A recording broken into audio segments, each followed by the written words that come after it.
Vamos a seguir con nuestro estudio en el libro de Mateo, así es que por favor abran su Biblia a Mateo capítulo 6 y mientras ustedes abren su Biblia yo oro una vez más. Padre Celestial, de nuevo, gracias por nuestras mamás, los que todavía las tenemos, gracias por las mamás de aquellos que quizás hoy no la tienen consigo, pero que están en otro lugar, en otra ciudad.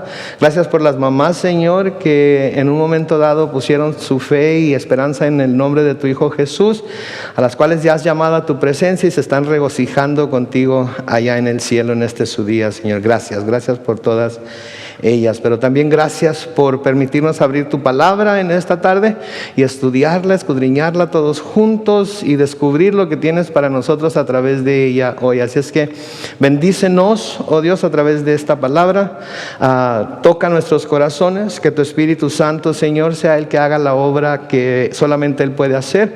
Como siempre, que tu siervo mengüe y que tu Espíritu, Señor, sea el que crezca entre nosotros y nos enseñe, Señor, lo que has preparado en el nombre de Cristo Jesús. Y todos decimos amén. Pues todavía estamos, lo creamos o no, todavía estamos en lo que conocemos como el Sermón del Monte. Y el Señor está haciendo una serie de enseñanzas, está dando una serie de enseñanzas acerca de un montón de temas, ¿sí? Que son importantes para los que son sus discípulos saber cómo seguir y saber cómo practicar, porque son cosas que dentro de ellas llevan crecimiento espiritual para nosotros y nos dan una mejor idea de cómo es Dios, de quién es Dios, de por qué las cosas que Dios nos presenta en su palabra y cómo debemos nosotros tomarlas para poder avanzar en nuestro caminar cristiano. La vida del cristiano es una vida que debe de constantemente ir avanzando, es una vida que debe de constantemente ir creciendo en el conocimiento de Dios, de sus propósitos, de su palabra, de su carácter, ¿verdad? Porque se nos llama como hijos de Dios a ser imitadores de Él. Y si vamos a ser imitadores de Él, tenemos entonces que conocer bien cuál es el carácter de nuestro Padre, qué es lo que Él hace, cuál es su personalidad, para poder imitarlo en esas cosas en las que podemos imitarlo, porque sin duda va a haber cosas que no vamos a poder imitar. Entonces, llegamos aquí al capítulo 6 del Evangelio según San Mateo, y en los próximos versículos el Señor va a hablar acerca de tres obras de justicia por las cuales el que las practica puede esperar una recompensa de parte del Señor. ¿Okay? Ahora, yo sé que como cristianos no hacemos las cosas que hacemos para obtener recompensas, ¿sí? ¿Es cierto? Pero el Señor nos promete en su palabra que hay recompensas para aquellos que obran de acuerdo a sus mandamientos, de acuerdo a sus principios, de acuerdo a sus propósitos. Y estas tres cosas que vamos a ver, no las vamos a ver las tres hoy, pero cuando menos vamos a ver dos, nos traen un galardón para nosotros, traen una recompensa para nosotros si las practicamos como el Señor nos dice que las practiquemos. Se trata de dar a otros, la oración y el ayuno. Sí, estas son las prácticas por las cuales podemos esperar ser recompensados por Dios. Yo sé que a menudo nos sentimos como que estamos siendo recompensados por Dios, pero cuando hacemos estas cosas podemos esperar una recompensa de parte de Dios. ¿Sí? Y la recompensa que Dios nos da es mucho mayor a cualquier recompensa o cualquier cosa que pudiéramos recibir aquí en la tierra. Entonces, noten ahí en el versículo 1 cómo comienza el Señor esta porción del Sermón del Monte. Empieza con una advertencia. ¿Sí? Una advertencia que es muy importante para nosotros escuchar. Porque si el Señor Jesucristo nos está advirtiendo que podemos caer en esto, entonces quiere decir que debemos prestar atención a lo que nos está diciendo precisamente para no caer. Entonces el versículo 1 de Mateo 6 dice: cuidado con hacer sus obras de justicia solo para que la gente los vea. Cuidado con hacer sus obras de justicia solamente para que la gente los vea. Si lo hacen así, su Padre que está en los cielos no les dará ninguna recompensa. Lo que quiere decir que hacemos las cosas no para que la gente nos vea, sino para glorificar al Señor. El Padre que está en los cielos nos va a recompensar por ello. Yo no sé ustedes, pero yo quiero recibir muchas recompensas de parte de Dios. Yo quiero ser recompensado por las cosas que hago bien. Porque cuando soy recompensado de parte de Dios por las cosas que hago bien, eso me da a mí un sentido de que estoy complaciendo a mi Padre Celestial y que Él se agrada en mí. Porque aun cuando somos pecadores, aun cuando tenemos una naturaleza pecaminosa, de todas maneras el Padre se agrada en nosotros. Cuando nos reunimos para alabarlo, se agrada en nosotros. Cuando nos reunimos para estudiar su palabra, se agrada en nosotros. Y cuando nosotros damos a los que son menos afortunados que nosotros, eso debe ser para agradar a Dios y no para ninguna otra cosa. Entonces tenemos que tener mucho cuidado que cuando hacemos estas justicias de las que vamos a hablar aquí ahorita, no lo hagamos solamente para que la gente nos vea. Lo que nos motiva a hacer lo que hacemos será lo que nos mantendrá haciéndolo. ¿Sabían ustedes eso? Lo que nos motiva a hacer lo que hacemos será lo que nos mantendrá haciéndolo. Si lo hacemos para que los demás nos vean, ¿sí? Cuando nadie nos ponga atención, ¿qué vamos a hacer? Vamos a dejar de hacerlo porque ya no tenemos la atención que queríamos tener de las personas delante de las cuales estábamos haciendo lo que estábamos haciendo. El incentivo desapareció. ¿Sí? Entonces, si lo que nos motiva a hacer lo que estamos haciendo es que la gente nos vea, cuando la gente deje de vernos y el incentivo se ha quitado, vamos a dejar de hacerlo. Entonces debemos preguntarnos por qué hago lo que hago. ¿Por qué hago lo que hago para mi cónyuge? ¿Por qué hago lo que hago para mis padres? ¿Por qué hago lo que hago para mis hijos? ¿Por qué hago lo que hago en la iglesia? ¿Lo hago para que los demás me vean? ¿Para que los demás vean cuán santo soy o cuán dedicado soy? ¿O lo hago porque amo a Dios? Lo hago por agradecimiento a Él. Porque si es cualquier otra cosa que amor a Dios y agradecimiento a Él por lo que Él ya ha hecho por nosotros, cuando aquello que nos está motivando a hacer lo que estamos haciendo desaparezca, nuestra motivación también va a desaparecer. Ahora, el asunto aquí no es si estas cosas deben ser hechas por los creyentes o no. Está por demás decir que el Señor espera que sus seguidores hagan estas cosas, porque lo hemos escuchado o leído de los mismos labios de Jesús. Miren ahí en su Biblia unas páginas a la izquierda en el capítulo 5 de Mateo y en el versículo 16 lo que el Señor Jesucristo les dice a sus discípulos. De la misma manera que la luz de ustedes alumbre delante de todos para que todos vean sus buenas obras y glorifiquen a su Padre que está en los cielos. Entonces hacemos buenas obras para que los demás vean que hacemos buenas obras, pero la motivación de hacer esas buenas obras no es que nos vean a nosotros, sino que glorifiquen a nuestro Padre que está en los cielos. Sí, el Señor Jesucristo todo lo que hacía, lo hacía en conjunto con el Padre. Todo lo que hacía se aseguraba que estuviera de acuerdo con lo que el Padre haría. ¿Por qué? Porque como nos dice en el Evangelio de Juan, y lo estuvimos viendo ayer el grupo de varones y yo, el Señor Jesucristo hizo solamente lo que veía al Padre hacer, lo que había visto al Padre hacer mientras Él estuvo con Él en la eternidad, eso era lo que estaba haciendo. De igual manera nosotros hacemos lo que el Padre haría para que su nombre sea glorificado, pero no para que nosotros seamos reconocidos por ello. Entonces el asunto es cómo y por qué hacemos las cosas. Lo que Jesús nos dice es que no hagamos cosas justas por el bien de nuestra imagen o exposición o para obtener alabanza y admiración de los hombres. Nada de lo que hacemos debe ser hecho, ¿sí?, para poder pulir nuestra imagen, para dar una imagen de que somos más o mejor de lo que somos o para obtener alabanza y admiración de los hombres. Lo hacemos o deberíamos hacerlo para que el nombre de Dios sea glorificado y para que su amor y misericordia sea manifestada a través de nosotros. Por eso lo hacemos. Somos misericordiosos con los demás porque Dios fue misericordioso con nosotros, y cuando nos preguntan por qué somos tan misericordiosos, decimos que somos misericordiosos porque Dios fue misericordioso con nosotros. Sí, perdonamos a los que nos ofenden, como vamos a ver más adelante. ¿Por qué? Porque nosotros fuimos perdonados por Dios cuando le ofendimos, y ahora cuando perdonamos y nos preguntan por qué eres tan perdonador, decimos porque Dios fue así de perdonador conmigo y yo no puedo hacer menos con los demás. ¿Sí? Entonces, no lo hacemos para vernos bien, no lo hacemos para aparentar algo que no somos, lo hacemos para la gloria de Dios. Entonces, a la luz de eso, noten lo que les dice en el versículo 2 de Mateo capítulo 6. Cuando tú des limosna, no toques trompeta delante de ti como hacen los hipócritas en las sinagogas y en las calles para que la gente los alabe. De cierto les digo que con eso ya han ganado su recompensa. Ahora, limosna es muy diferente a ofrenda, ¿ok? Dios no necesita limosna. Las limosnas o las cajas de las limosnas que tenían en el templo no eran necesariamente para ofrendar al Señor. Porque las ofrendas del Señor eran, ¿qué? Eran ofrendas de trigo, eran ofrendas de grano, eran ofrendas de harina, eran ofrendas de animales que se presentaban delante del Señor dentro del altar de bronce afuera del tabernáculo, etcétera, etcétera.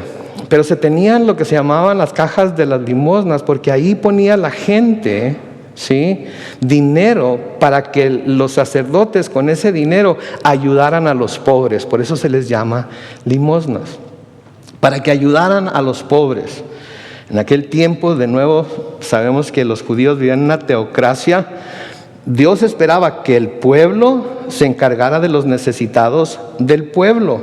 No era el gobierno que se encargaba de ello, era el pueblo que se encargaba de ello. Y cuando se iba al templo se daba una cantidad, la que la persona decidiera que iba a dar, precisamente para las ofrendas, para las limosnas, para que se pudiera apoyar a la gente que tenía menos. Pero noten lo que dice ahí: no toques trompeta delante de ti como hacen los hipócritas en las sinagogas y las calles. En otras palabras, no anuncies o hagas alarde de lo que estás por hacer o de lo que has hecho. Hazlo y ya. Hazlo y ya. Sí, es como si yo les dijera: ¿qué creen? Me acaba de llegar mi cheque de estímulo que me mandó el gobierno, pero el 50% de ello va a ir a la iglesia. Así es que si ustedes quieren ser igual que yo, cuando les llegue su cheque de estímulo, tienen que hacer lo mismo que yo, para que tengan el mismo estatus espiritual, para que tengan el mismo estatus, o los que ya lo gastaron. Yo no sé cómo lo van a hacer, pero de algún lado los van a tener que sacar. ¿Se fijan lo ridículo que es eso? Entonces lo que el Señor está diciendo: cuando vayan a hacer algo, no suenen una trompeta, no toquen trompeta delante de ustedes, como hacen los hipócritas en las sinagogas y en las calles, para que la gente los alabe. No anuncies o hagas alarde de lo que estás por hacer o de lo que has hecho. Hazlo y ya, no lo anuncies, para que todos los demás se den cuenta. ¿Sí? No lo anuncies para que todos los demás se den cuenta. Es algo que si eso es lo que estamos buscando, ¿sí?, entonces la recompensa va a ser que todos los demás se den cuenta. ¿Sí? Si tus obras de justicia las estás haciendo para que te vean y te alaben y te admiren y reconozcan todos los demás, entonces esa alabanza, admiración y reconocimiento es tu recompensa. Ahí la tienes. Si esa es la razón para lo que lo estás haciendo, ahí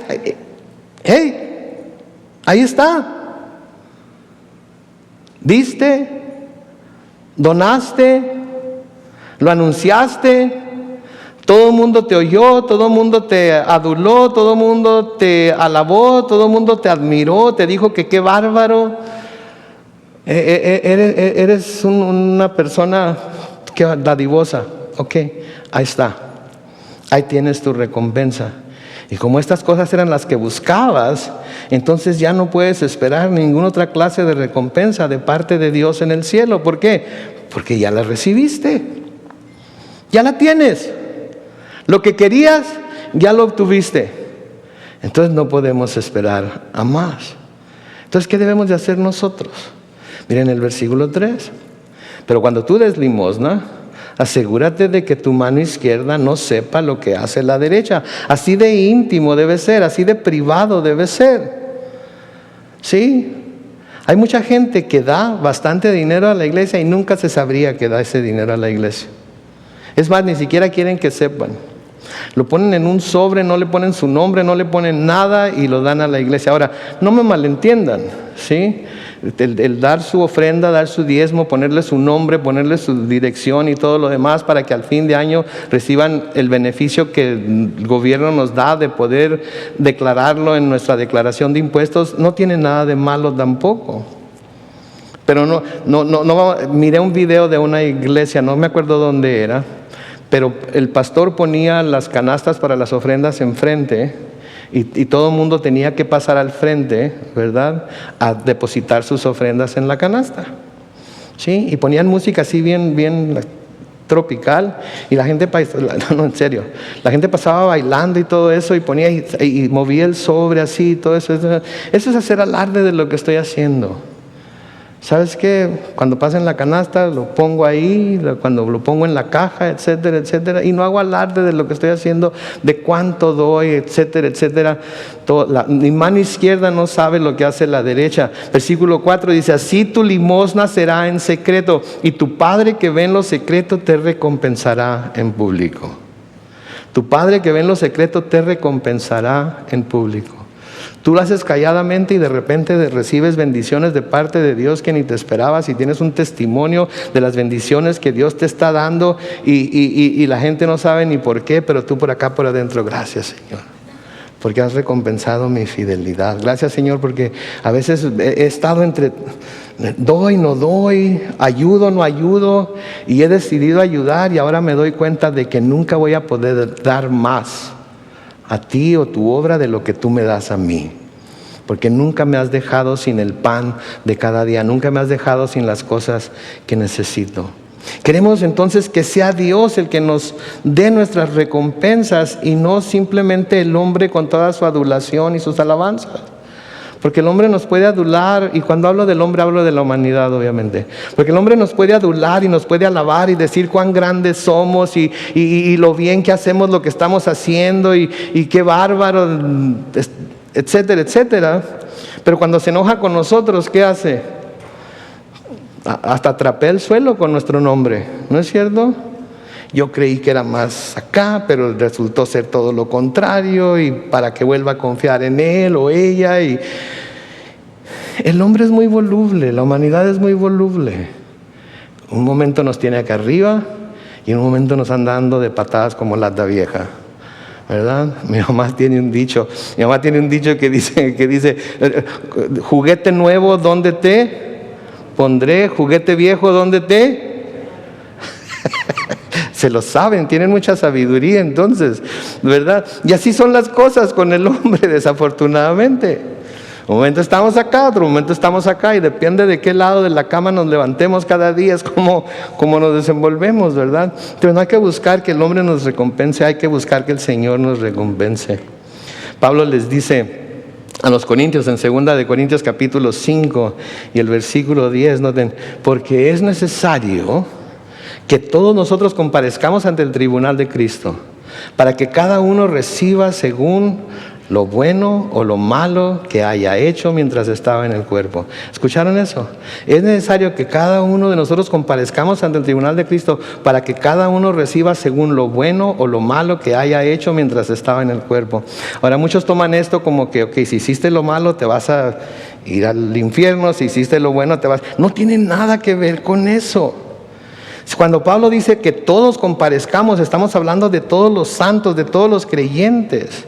Y de acuerdo a lo que hayamos hecho en el cuerpo como creyentes, vamos a recibir galardones o no. Sí, y tenemos una imagen en el Apocalipsis de los ancianos tomando sus coronas y poniéndolos a los pies de Cristo. Y ¿saben qué? Son todas sus, yo creo son todas sus buenas obras. Y nosotros hacemos buenas obras para poder obtener todos esos galardones, para cuando lleguemos a la presencia de Cristo ponerlos a sus pies en agradecimiento por lo que Él ha hecho por nosotros. En Apocalipsis capítulo 22 y el versículo 12, noten lo que dice: miren, ya pronto vengo y traigo conmigo mi galardón para recompensar a cada uno conforme a sus acciones.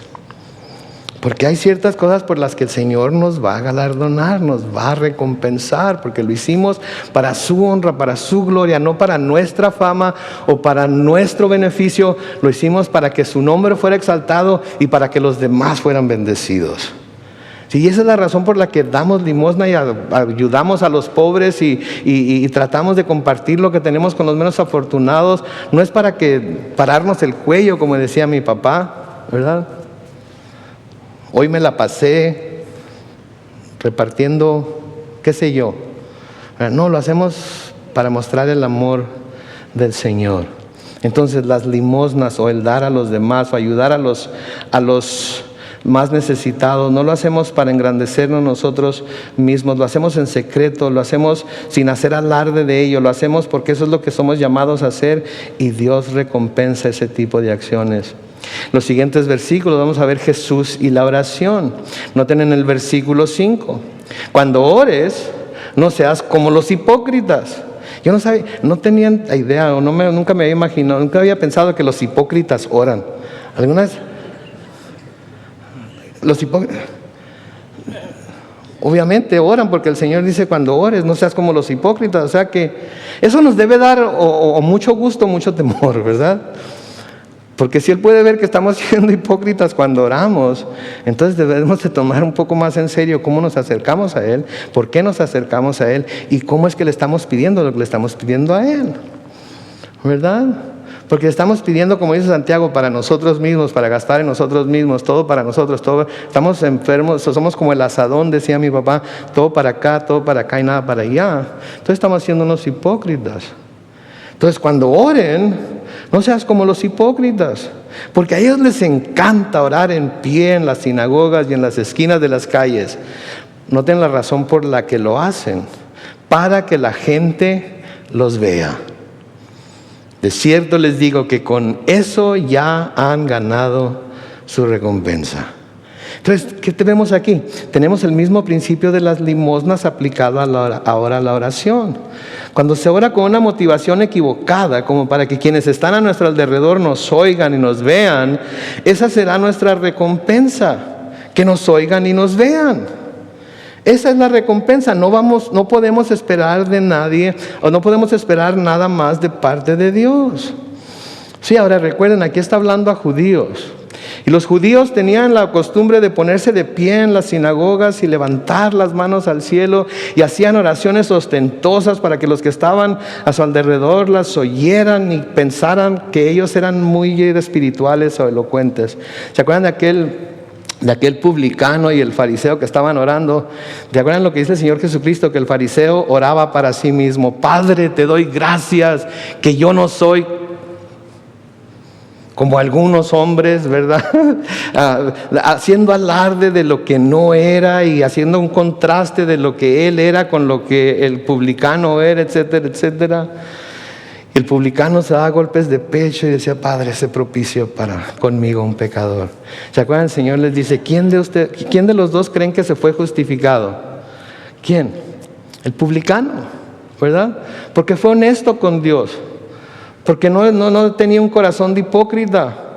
Sí, el fariseo estaba diciendo todo lo que era, estaba hablando de todo lo que era, pero obviamente Dios sabía que estaba siendo un hipócrita, un dos caras.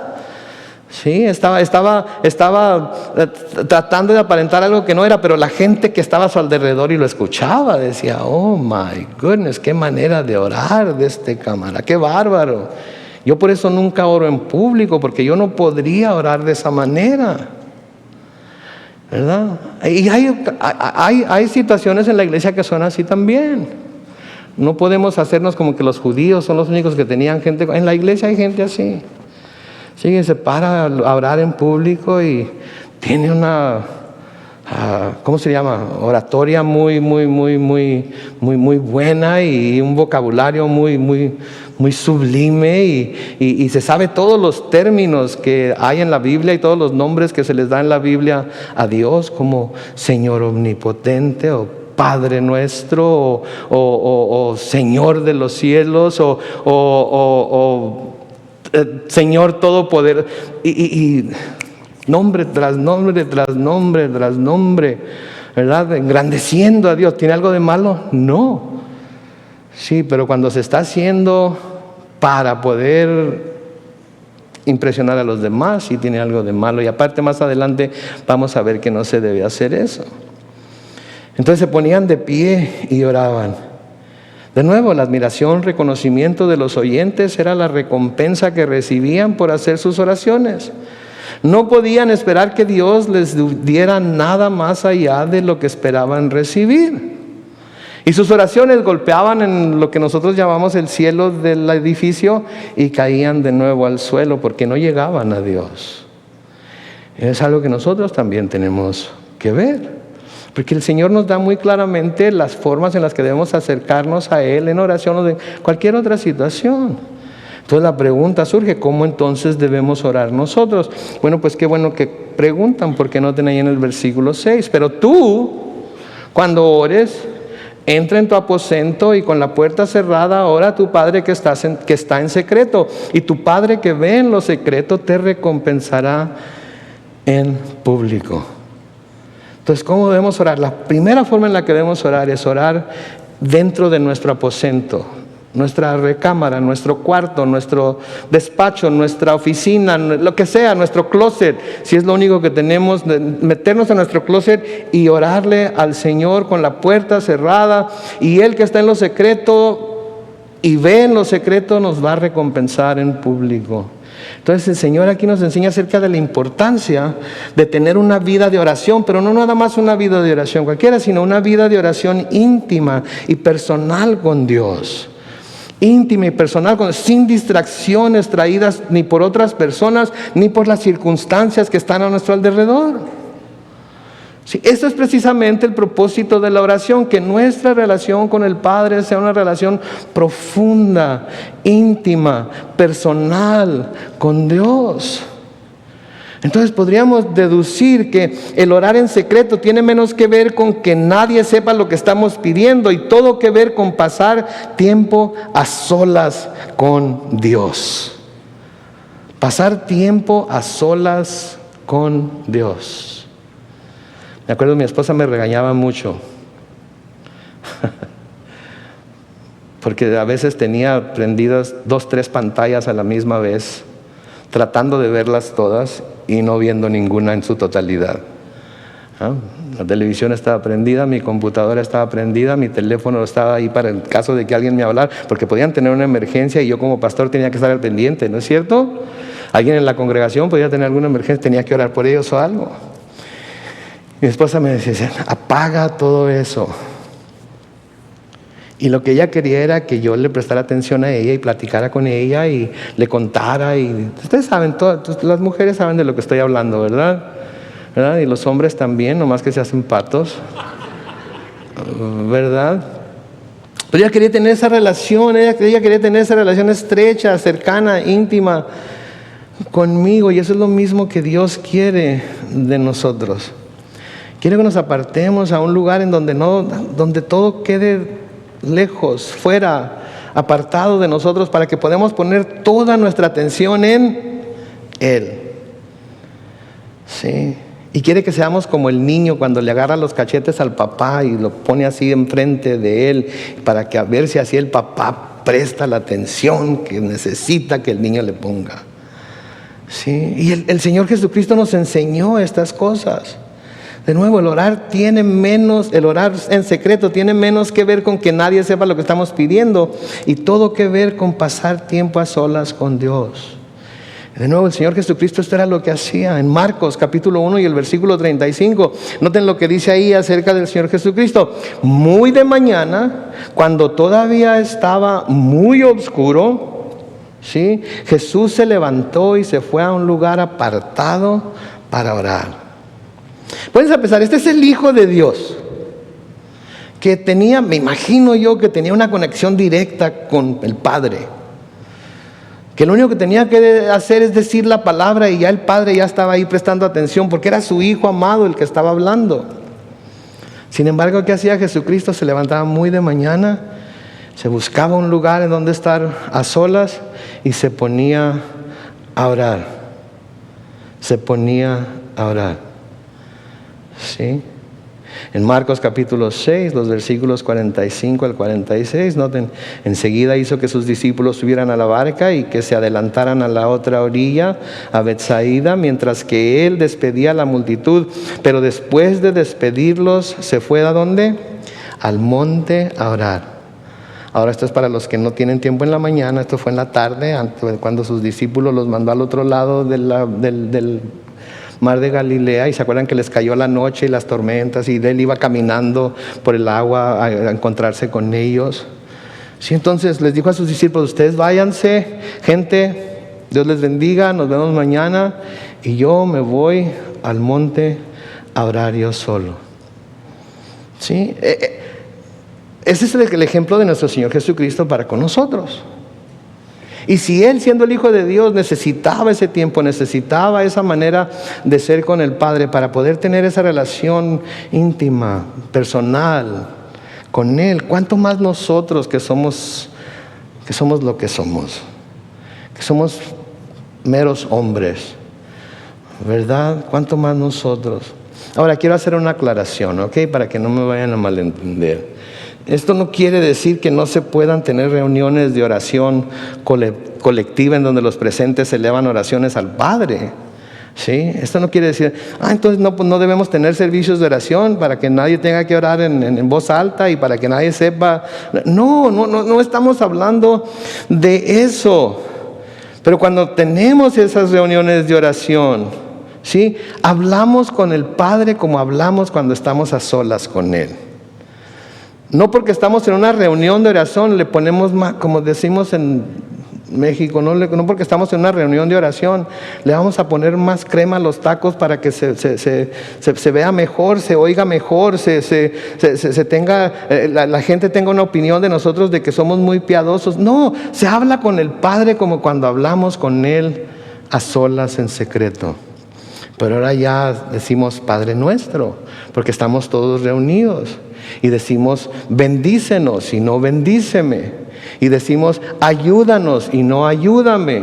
Y decimos sánanos y fortalécenos, no sáname y fortaléceme. Porque hay otras personas que están ahí conmigo que sin duda están necesitando y queriendo que el Padre les conteste a ellos lo mismo que yo estoy ansiando y deseando que me conteste. ¿Sí?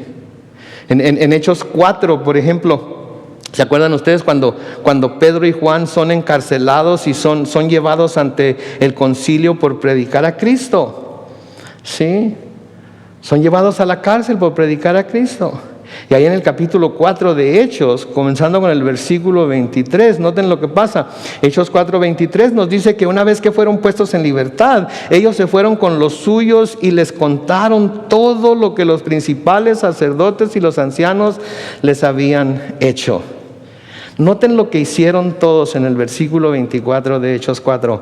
Al oírlos, todos juntos elevaron sus voces a Dios y dijeron. Entonces, cuando escucharon el reporte de Juan y de Pedro, ¿qué fue lo primero que hicieron?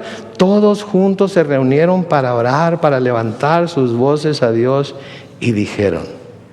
Ahora ustedes pueden leer todo lo que dijeron ellos ahí en Hechos 4:24, pero brínquense al versículo 29.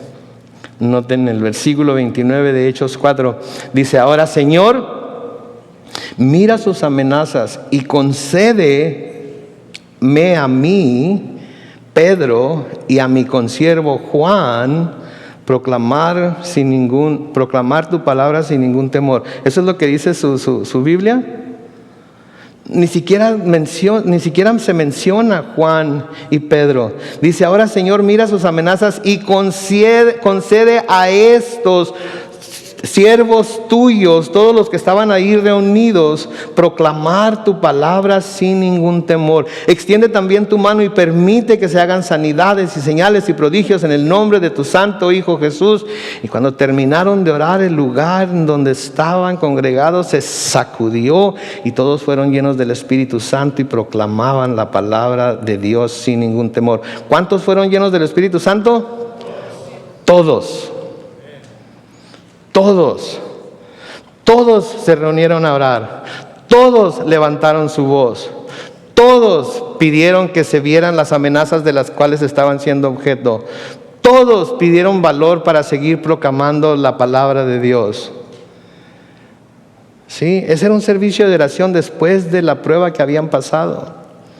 Y así deben de ser nuestros servicios de oración. No una persona siendo la única que ora, oraciones interminables de todas y cuantas cosas tiene la necesidad de mencionar. Todos, dando oportunidad a todos los demás a que eleven sus oraciones.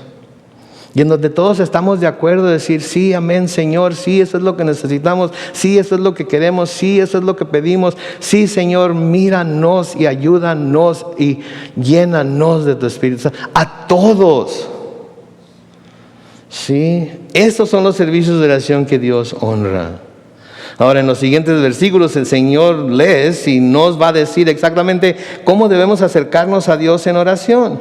Noten, en primer lugar, lo que no debemos hacer en el versículo 7. Cuando ustedes oren, no sean repetitivos como los paganos que piensan que por hablar mucho serán escuchados.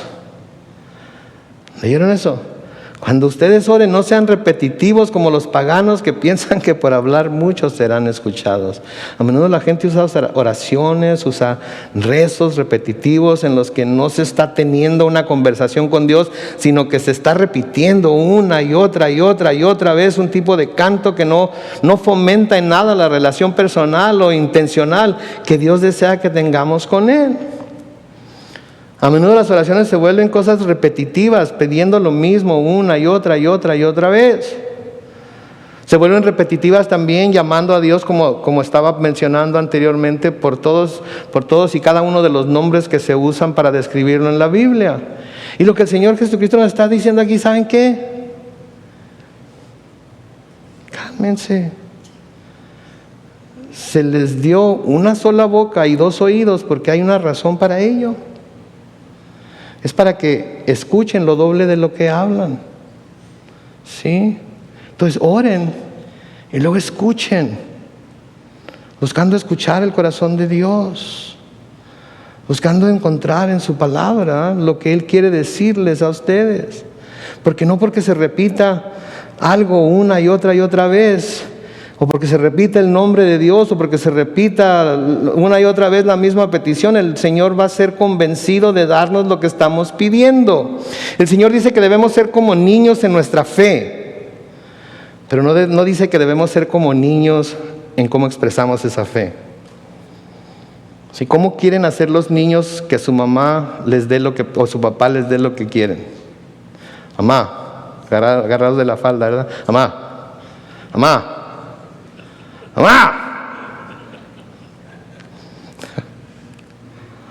Hoy, por allá la vi. Fue el Espíritu el que la tocó. Es un testimonio de ello. O al papá del pantalón. Papá.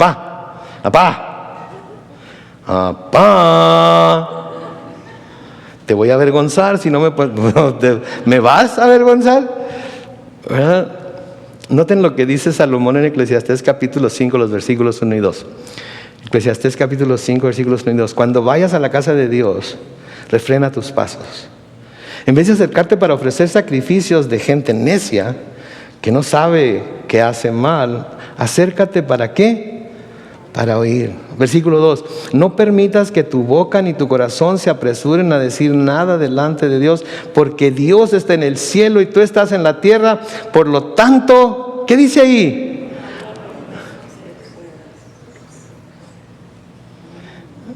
Él está en el cielo. Nosotros estamos aquí en la tierra. Por lo tanto, nuestras palabras deben ser pocas. Hay un dicho mexicano que dice, al buen entendedor, ¿qué creen ustedes que no entiende Dios acerca de nosotros? Que no sabe acerca de nosotros. Que no tiene idea que está en nuestro corazón, que es del deseo de... ¿Qué creen ustedes que Dios no sabe acerca de los deseos que hay en nuestro corazón? ¿Habrá algo que le puedan esconder a Dios? Para nada. Entonces llegamos, pedimos, esperamos.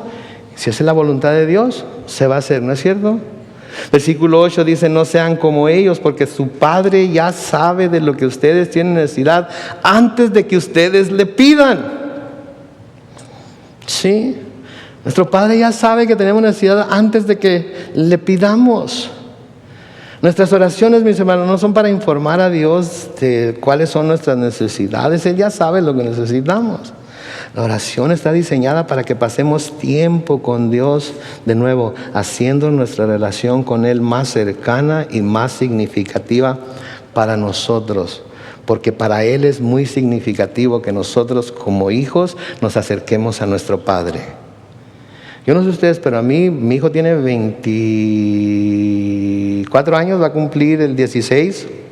Es que tengo que, porque si no me pongo trucha, le pongo más años, me pongo más años yo. Ese es el problema. Mi hija va a cumplir 21 en septiembre. Y de todas maneras me gusta cuando se me acercan y me abrazan y me dicen, Dad, ¿sabes qué? Que quiero esto. ¿Qué tal si acá y si vamos y hacemos? Me fascina eso. Así es Dios cuando nosotros como sus hijos vamos y lo buscamos. No para informarle, sino para tener esa comunión con Él. Ahora noten, a continuación Jesús nos va a dar un ejemplo de lo sencillo y sincera que debe ser nuestra oración al Señor. Noten, versículo 9. Dice, por eso ustedes deben orar así. Primero, Padre nuestro que estás en los cielos, santificado sea tu nombre. Padre, en primer lugar, nuestro acercamiento a Dios debe estar basado en su relación con nosotros como Padre. En su relación con nosotros como Padre. Y porque Él es nuestro Padre, podemos acercarnos a Él confiados. No en que nos va a dar todo lo que le pedimos, sino en que nunca seremos rechazados por Él, porque vamos a Él en el nombre de Cristo. Entonces, nuestro acercamiento a Él es en su relación con nosotros como Padre. No porque nos va a dar todo lo que le pidamos, porque ninguno de nosotros como padres nunca les hemos dado a nuestros hijos todo lo que nos piden, pero nunca los vamos a rechazar y los vamos a mandar a freír espárragos. Así Dios nos va a agarrar y nos va a decir, mira hijo, no te conviene eso ahorita. Este no es el tiempo, ¿sí? Este no es el modo. Esto no es lo que tú necesitas ahorita. Sí, pero no nos va a desechar. Ahora, un dato curioso. Escuchen esto, por favor. Antes que Jesús, nadie se había referido a Dios como Padre. Los judíos no se referían a Dios como su Padre. Él se refería a ellos como su Padre, pero ellos nunca se acercaban a Él diciéndole Padre. Le decían omnipotente, le decían todopoderoso, le decían Yahvé, le decían Jehová, le decían Señor, le decían todas, pero nunca le decían Padre. El primero en enseñarnos que debemos acercarnos al Señor llamándole Padre fue nuestro Señor Jesucristo. Y nosotros, como hijos que hemos sido adoptados por Él, podemos tener toda la confianza de acercarnos a Él diciéndole Padre. Padre, así es como Él quiere que nos refiramos a Él. Padre. Sí, Pablo les dice a los Efesios en Efesios 1, versículos 4 al 6, en Él, en Jesús, Dios nos escogió antes de la fundación del mundo para que en su presencia seamos santos e intachables. Por amor nos predestinó para que por medio de Jesucristo fuéramos adoptados como hijos suyos según el beneplácito de su voluntad, para alabanza de la gloria de su gracia, con la cual nos hizo aceptos en el amado. ¿Escucharon? Nos hizo aceptos en el amado. En Cristo somos aceptos a Dios, aun cuando Él está en el cielo y nosotros estamos en la tierra. Aun cuando Él es santo, completamente perfecto, completamente justo, y nosotros no. Porque estamos en Cristo y en Cristo nos adoptó. A los filipenses Pablo les dice, háganlo todo sin murmuraciones ni peleas, en Filipenses 2, 14 y 15. Versículo 15, para que sean irreprensibles y sencillos e intachables, hijos de Dios en medio de una generación maligna y perversa, en medio de la cual ustedes resplandecen como luminares en el mundo. Fíjense, para que sean irreprensibles, sencillos. Nuestro Dios es un Dios sencillo, es tan humilde nuestro Dios, se humilló hasta la muerte y muerte de cruz. Y a veces nosotros somos tan altaneros, somos tan orgullosos, somos tan soberbios. Miramos a la gente por encima de la nariz. juzgamos y tratamos de aparentar lo que no somos para que los demás se sientan menos que nosotros. Y les digo una cosa, no hay nadie, delante de Dios no hay nadie que sea menos que nosotros, porque Él murió por todos en la persona de nuestro Señor Jesucristo. Él no hace acepción de personas. Sí. Entonces, intachables hijos de Dios.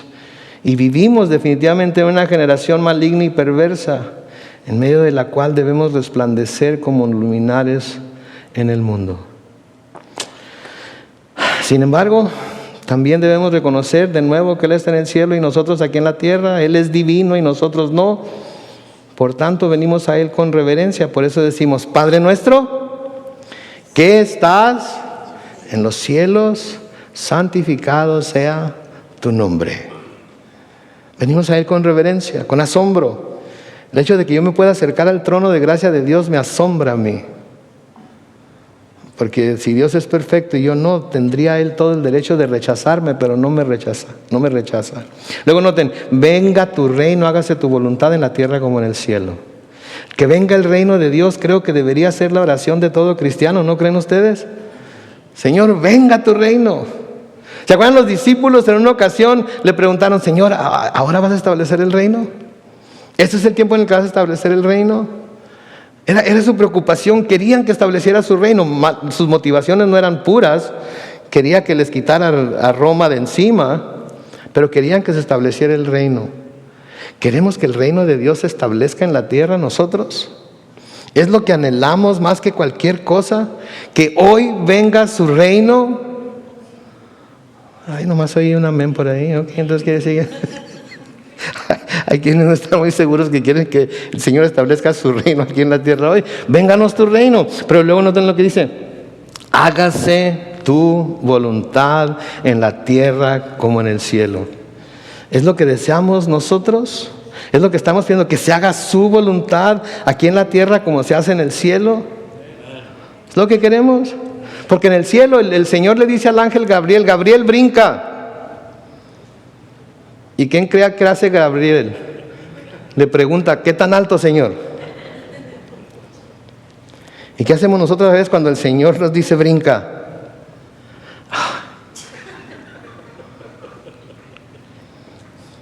Ahorita estoy bien ocupado.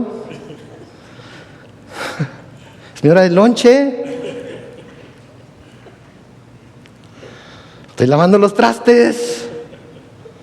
Entonces vuelvo a preguntar: ¿en realidad podemos pedir que la voluntad de Dios se haga aquí en la tierra como se hace en el cielo? Porque eso implica muchísimas cosas, mis hermanos. Porque cuando pensamos en la voluntad, sí, acaba con todos los malos, dales en la torre a todos, sí, establece tu reino acá, ya estoy harto.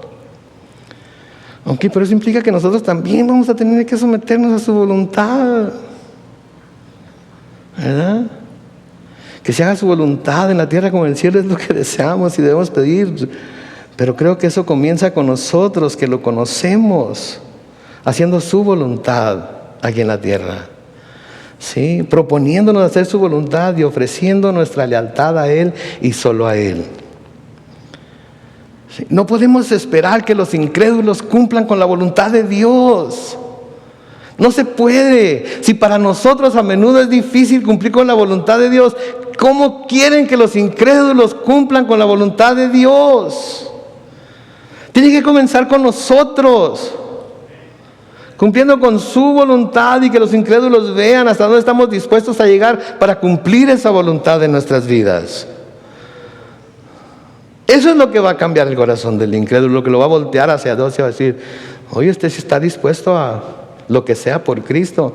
Decía el pastor Phil hace unas cuantas semanas, y se los conté a los varones también el sábado cuando estábamos juntos, que todo el mundo está, y creo que se los mencioné antes, que todo el mundo está dispuesto a morir por Cristo. ¿Tú morirías por Cristo? Sí, en un segundo. Claro que sí. Cristo es mi Rey, Cristo es mi Señor, Cristo esto, Cristo... Okay. ¿A cuántos les ha pedido el Señor que mueran por Él aquí en Estados Unidos? Cristianos aquí en Estados Unidos. ¿De nosotros? ¿Nadie? Ok. ¿A cuántos nos ha pedido que vivamos? por Él y para Él? Todos. Pero es muy fácil decir, yo muero por Cristo. Pero qué tan fácil es decir, yo vivo para Cristo. ¿Tenemos el corazón de Pablo? Para mí el vivir es, y el morir es, se lo saben.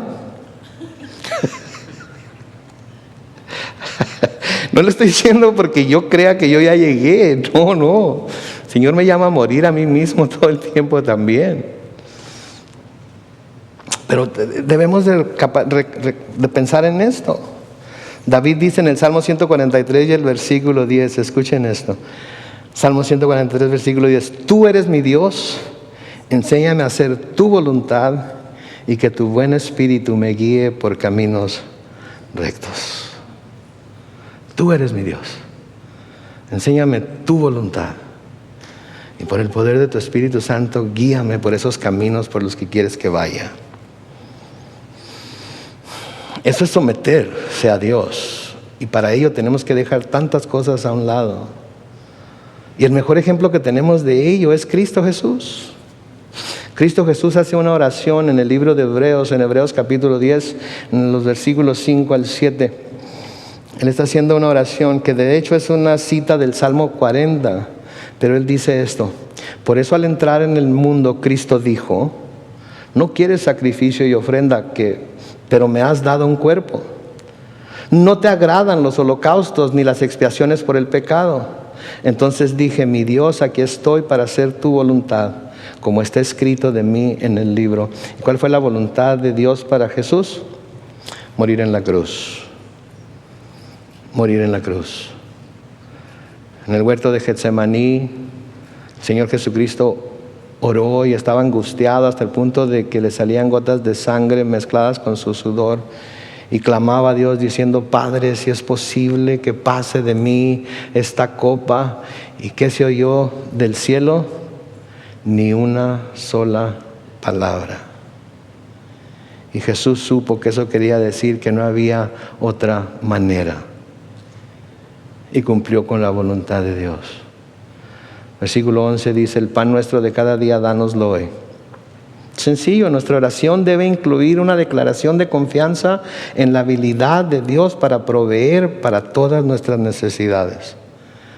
En nuestra oración debe incluir una declaración de confianza en la habilidad de Dios para proveer todas nuestras necesidades. Leemos en Proverbios 38:9, aparta de mí la vanidad y la mentira, y no me des pobreza ni riqueza. No me des pobreza ni riqueza. Dame solo el pan necesario. Versículo 9, no sea que una vez satisfecho te niegue y diga, ¿quién es el Señor? O que por ser pobre llegue yo a robar y ofenda el nombre de mi Dios. Por lo tanto, ¿qué quiero que me dé Dios? Solamente lo necesario. Porque la piedad con contentamiento es gran ganancia, dice Pablo a Timoteo. Sí, es gran ganancia.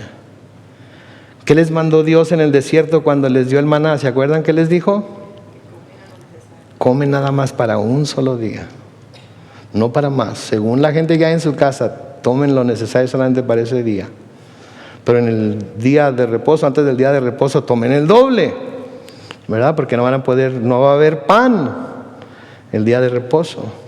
Pablo nos dice en Corintios que unos recogieron mucho y no les sobró, otros recogieron poco y no les faltó. ¿Sí?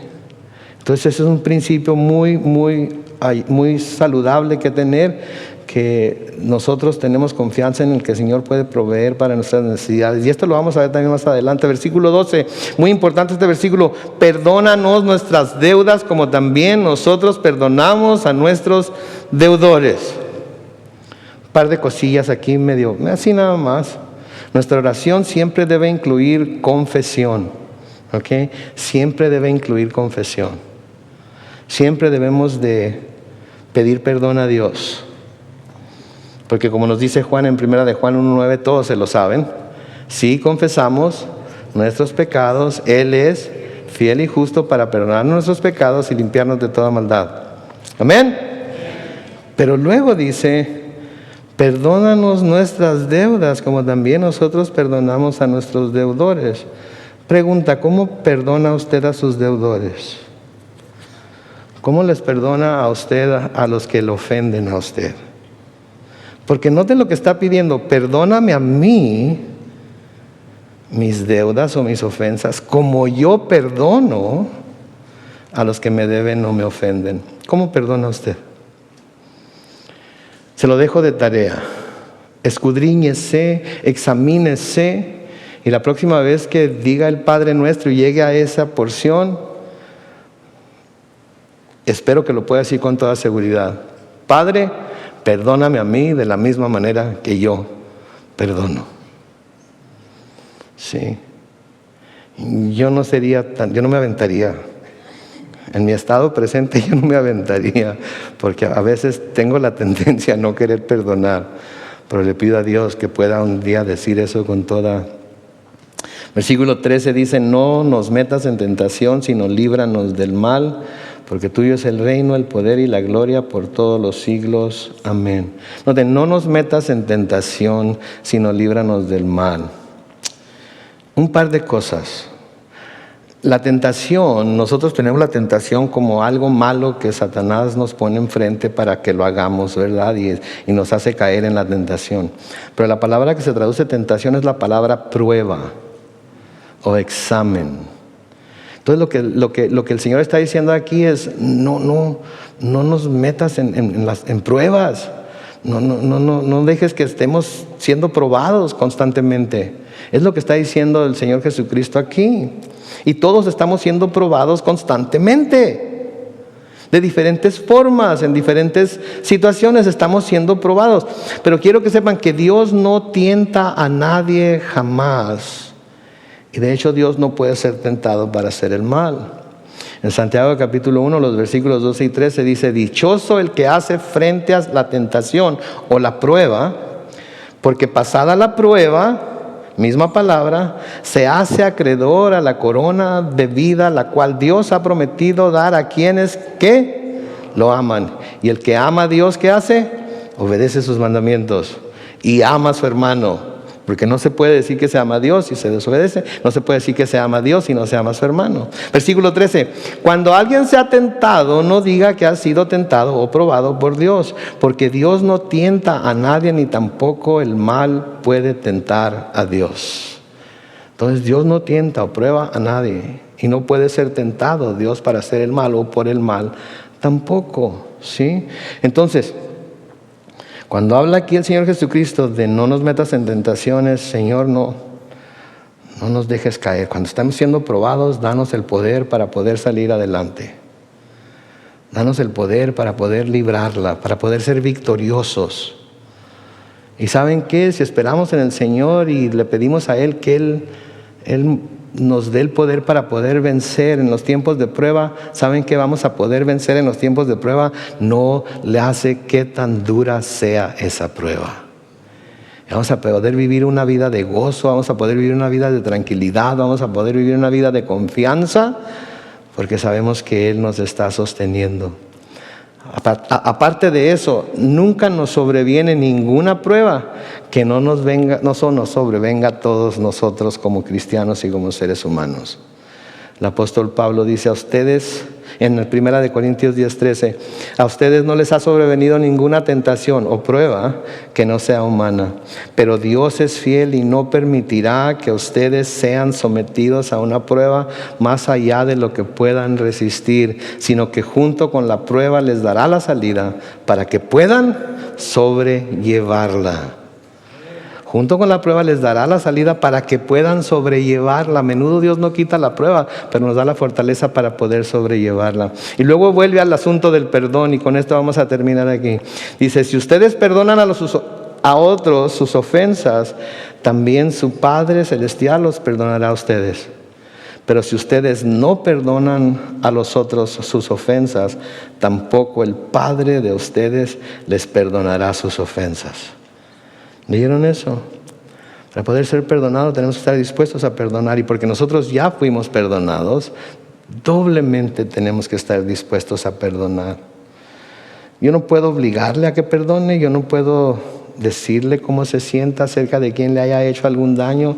Yo lo único que puedo decirle es que el Señor Jesucristo nos llama a perdonar a los que nos ofenden para que nosotros podamos ser perdonados de nuestras ofensas. Y nos dice que si nosotros no perdonamos, nuestro Padre no nos perdona a nosotros. ¿Cómo funciona eso en su ecuación teológica en cuanto al perdón, etcétera, etcétera? Yo no sé, pero yo sé lo que la palabra de Dios dice. Y yo sé que lo que está diciendo ahí no tiene interpretación o no es necesario interpretarlo, está como está dicho y se tiene que tomar así como está dicho. Entonces, limosnas, el dar, el ayudar a los menos afortunados que nosotros y la oración.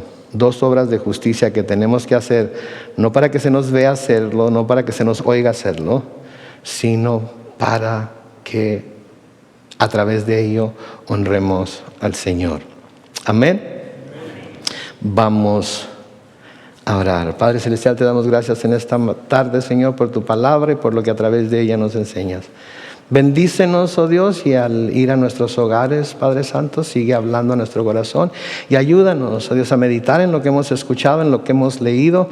Señor, todo aquello que, Padre Santo, tú nos has dicho a nosotros en lo personal, que podamos meditar en ello y podamos hacer lo que tengamos que hacer para llevarlo a cabo en nuestras vidas. Bendice una vez más a las mamás que están aquí con nosotros, bendice a las mamás que nos están viendo por Facebook Live y en YouTube a esta hora. Y Señor, que todo lo que aquí hagamos a continuación, Señor, sirva para la exaltación de tu nombre. Sirva, Señor, para traer a tu pueblo más cerca de ti y para mostrar tu amor y misericordia a aquellos que todavía no creen en ti. Gracias, Señor, porque tú nos has escogido en Cristo Jesús y nos has adoptado como tus hijos. Por lo tanto, podemos con toda confianza decir, Padre nuestro. Gracias, Señor, en el nombre de Cristo Jesús. Y todos decimos, amén.